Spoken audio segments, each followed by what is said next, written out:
네, 오늘 부동산 가이드톡 주제를 제가 늘어나는 뉴타운 재건축 해제, 대안 마련에 나선 서울시라는 서울경제신문의 기사를 가지고 우리 OBS 시청자 여러분과 얘기를 나눠보고자 하는데요. 제가 앞에도 말씀드렸다시피 강의 시간에 앞으로 도심에 대한 재생 사업들이 앞으로는 많이 펼쳐질 거라고 말씀을 드렸는데, 그 대표적인 것이 사실은 도심의 노후화된 주거를 다시 좋은 주거로 탈바꿈시키는 그런 재건축 재개발 사업이 아닌가 싶은데요.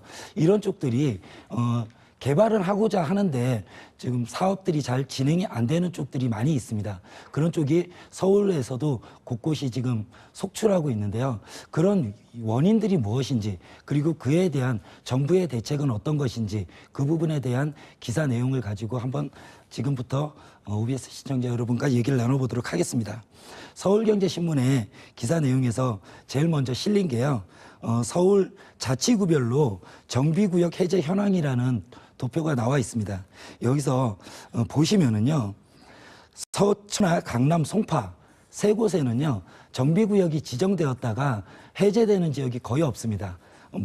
서초에 한 곳, 강남에 한 곳, 송파에 세 곳. 그에 반해서요, 영등포 지역이라든지 또는 강북 지역에는요, 이런 해제되는 지역들이 속출을 하고 있는데요. 그 원인에 대해서 기사의 내용에서는 지금 다루고 있습니다. 그래서 그 기사 내용을 좀 살펴보고자 하면은요, 줄친 부분을 좀 보시면은요, 서울 대표 부도심인 영등포구, 지난해 말 기준으로 영등포구에서 총 26개의 정비사업구역이 해제됐다. 문제는 이들 해제 지역에 대한 체계적인 관리 방안이 없다는 것, 결국 빌라촌 등 또 다른 난개발 우려가 있다는 우려가 제기되고 있다 하는 내용을 헤드라인으로 하면서요, 서울시가 영구 용역을 거쳐서 올 하반기 뉴타운 해제 지역 등 저층 주거지에 관한 관리 및 재생 모델을 개발한다는 계획이다. 이런 내용을 담고 있습니다. 즉 이게 무슨 말씀이냐면요, 이렇게 도심에 오래된 노후된 그런 주택들을 개선하는 사업을 진행하는 데 있어서요, 그쪽에는 너무 많은 이해관계가 지금 대립되고 있습니다. 그런 부분들 때문에 너무 구역을 넓게 설정하게 되면은요, 개발이 잘 진행이 되지 않는 지역들이 많이 생겨나고 되고요. 그런 부분들이 지금 현실화되고 있다는 내용인데요. 이쪽에서 만약에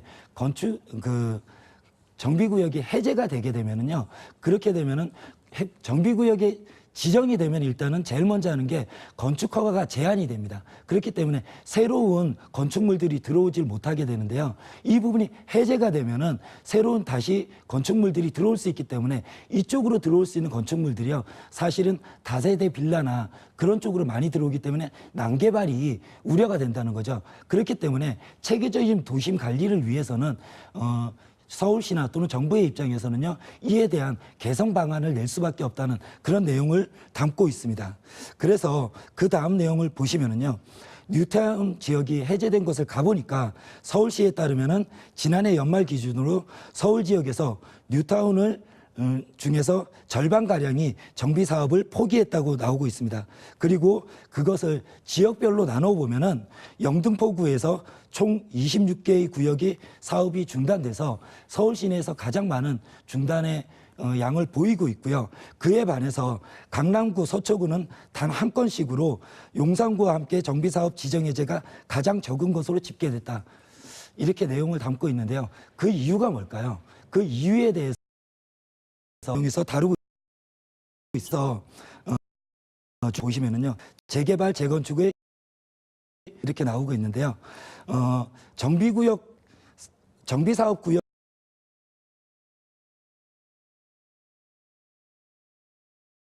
극히 일부 지역을 제외하고는 재개발 재건축 사업 진행이 쉽지 않아서인데요. 그 이유는 첫 번째로 그 사업이 진행되기 위해서는요, 이 안에 있는 여러 주민들의 재산권이 달린 문제이기 때문에 이 부분의 이해관계들을 잘 절충을 해야 되는데요.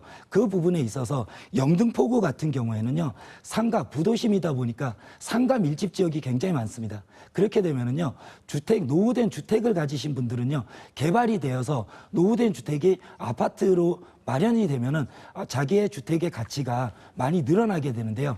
그에 반해서 상가 건물을 가지고 계신 분들은요, 그쪽에 계속 임대료를 받고 있고 그쪽에 지금 임차해서 장사하시는 분들은요, 계속해서 수입이 잡히는 그런 영업장의 형태를 띠게 되는데요. 이런 분들은 개발이 되는 시간이 늘어남에 따라서요, 수익들이 계속해서 잠식될 수밖에 없습니다.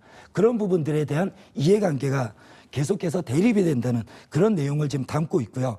그리고 또 하나는요, 이렇게 가다 보면은요, 이 개발을 진행하는 주체에서는 이 부분을 하면서 각종 이권이 개입이 됩니다. 그래서 우리가 재개발 조합장 또는 재건축 조합장들이 옛날 같은 경우에는 구속이 되는 경우도 많고 법적인 제재를 받는 경우도 굉장히 많았습니다.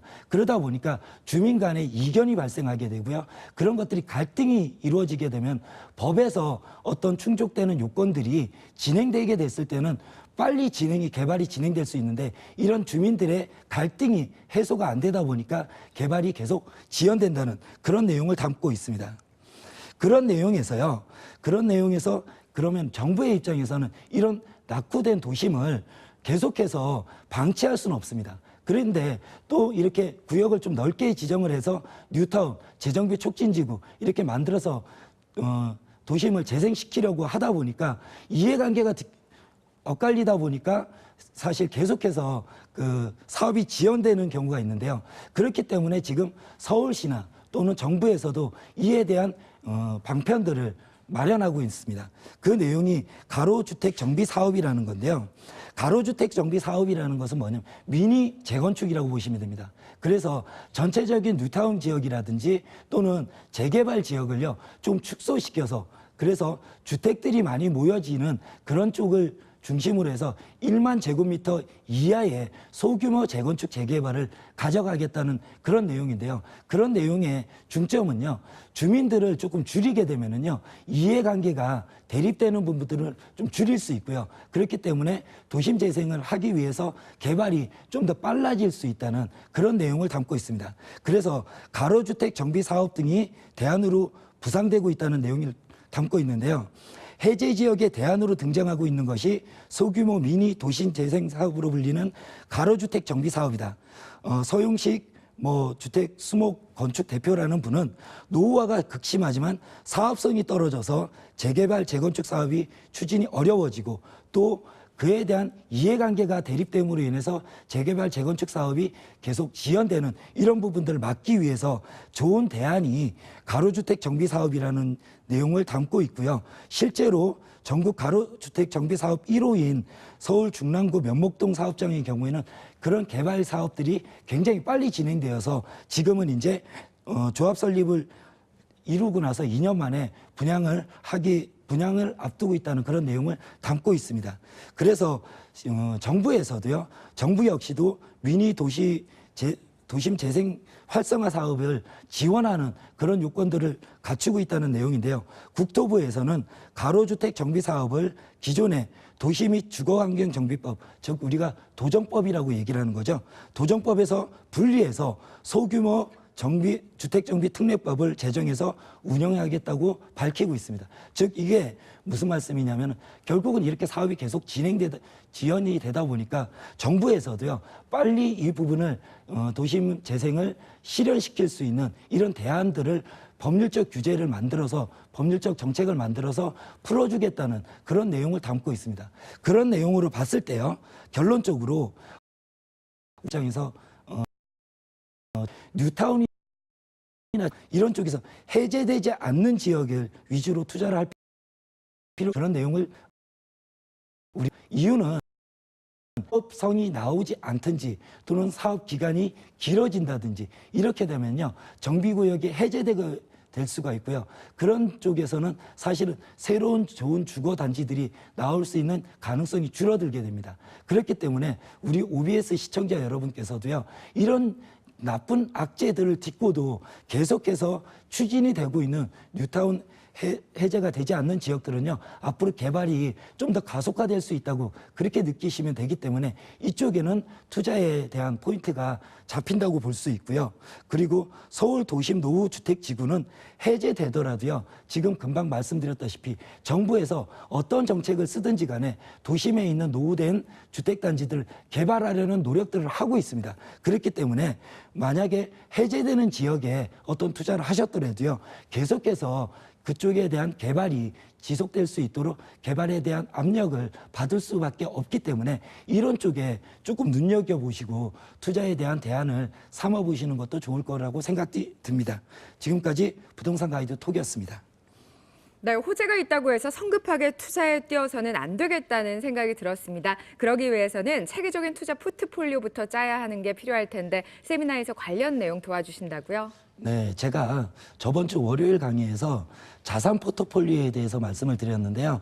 사실은 자산 포트폴리오를 말씀드린 이유는 우리가 지금 부동산을 다루고 있기 때문에 부동산 포트폴리오의 변화를 지금 우리 OBS 시청자분들께서도 지금은 실현을 하셔야 될 때라는 생각이 들어서입니다. 그래서 세미나 시간을 통해서 우리가 가진 부동산을 가지고 있는 부동산 자산에 대해서 어떻게 포트폴리오를 앞으로 짜가는 것이 앞으로 현명하게 부동산 투자에 있어서 그런 부분들을 대처할 수 있는지 그 부분에 대해서 말씀드릴 수 있고 공감할 수 있는 그런 시간 가져보도록 하겠습니다.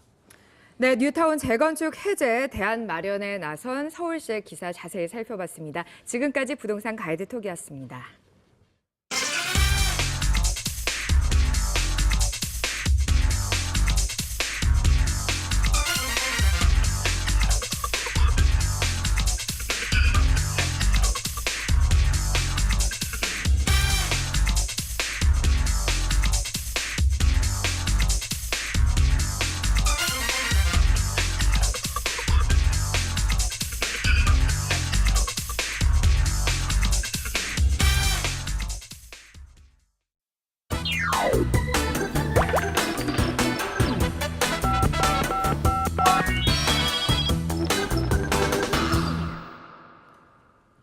(5300) 상담소입니다. 무료 전화 1661-5300 문자 상담 샵 7557 이용하시면 시청자 여러분들의 부동산과 관련된 모든 궁금증 직접 상담 통해서 풀어드리겠습니다. 첫 번째 전화부터 받아볼게요. 여보세요?